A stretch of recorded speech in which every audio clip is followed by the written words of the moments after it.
Assalamu alaikum wa rahmatullahi wa barakatuh. Peace be upon you and God's mercy and His blessings.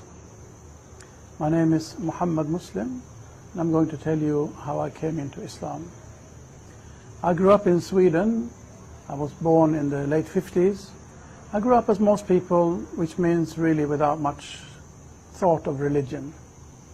But as I got older, about 20, 21, I started thinking about what's happening around in the world.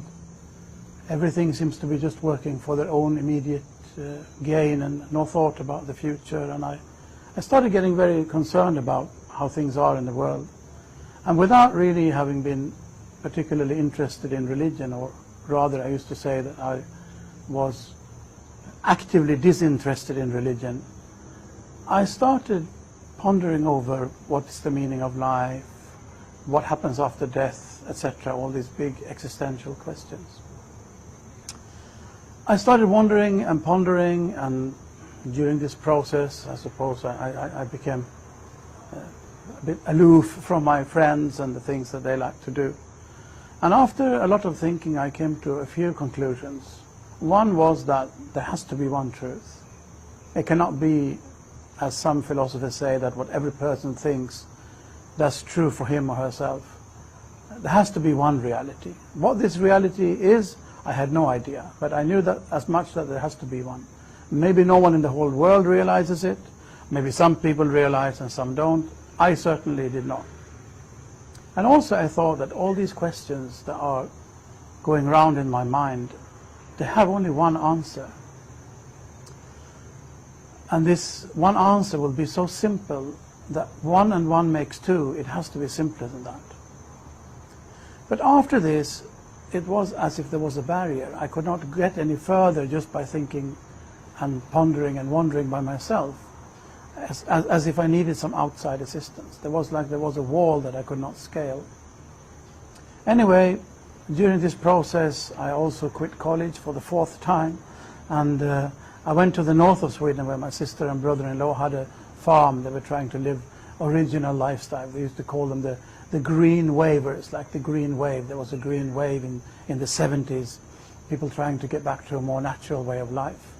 So they had this goat farm in the north of Sweden, living a very traditional, old-fashioned life. I went there to live with them and found a little cottage up in the forest on a mountain and started living there all by my own. Ever so often I'd come to my sister for some company and some food. And one day when I was sitting in my sister's house, this man walked in through the door. And he had a big beard, an enormous turban on his head. And it was something I'd never seen the like of. I had never really heard about Islam. If someone would have asked me, what is Islam, or who is Muhammad, what is the Quran, I would have had no idea what to answer. Anyway, this man came in and we started talking and chatting a bit. And to make a rather long story short, when I was going up to my little cottage in the evening, he followed me. Now this was near midsummer in the north of Sweden in 1980. And through this very short and bright summer's night, this man started telling me about Islam. I don't really remember what he said, but I do remember the impression that he left me with.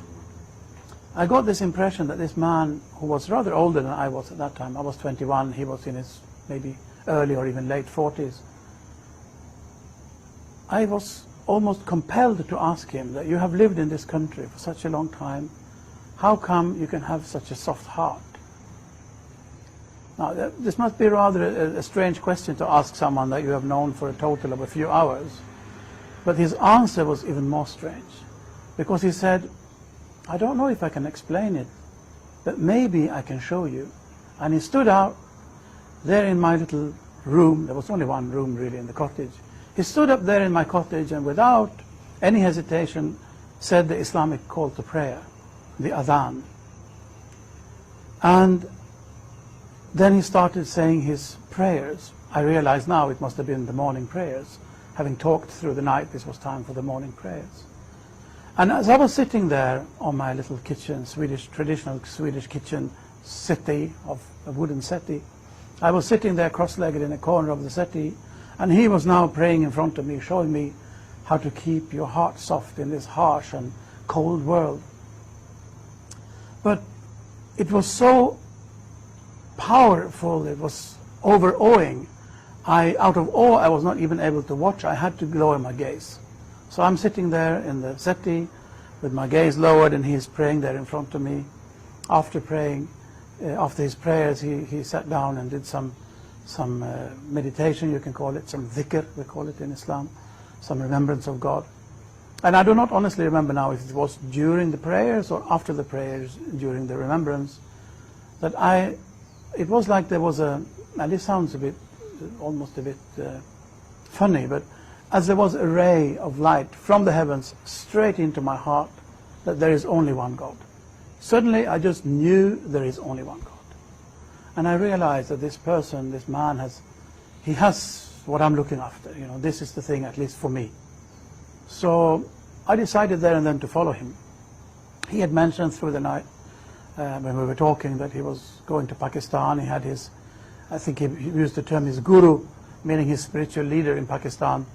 We do not use the term guru in Islam, but to make me understand what he meant, I think he used that term. And I'm going to visit him, so if you're there, you can come with me.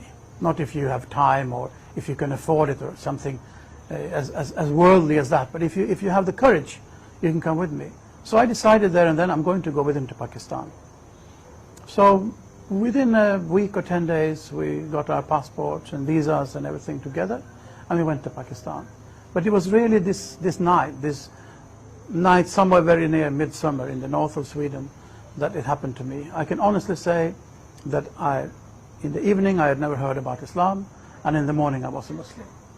Already the same day he taught me the prayers, he taught me the ablutions in a very beautiful way, and that's the way it went.